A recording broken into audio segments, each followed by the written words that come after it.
Up for auction, what kind is it? Is a H-315 stitcher. It's gone through minimal inspection, but we are going to show you that it is in fact turning on and operating. For any future items, please click on that subscribe and bell on the bottom right hand corner. We bought this from a sign company. I believe they were using it for banners. So we're going to go ahead, turn this machine on.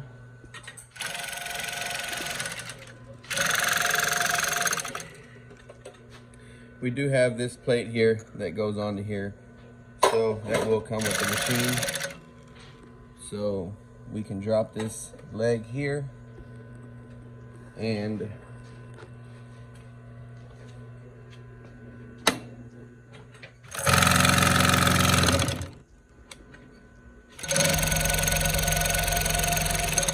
so when you get your material in.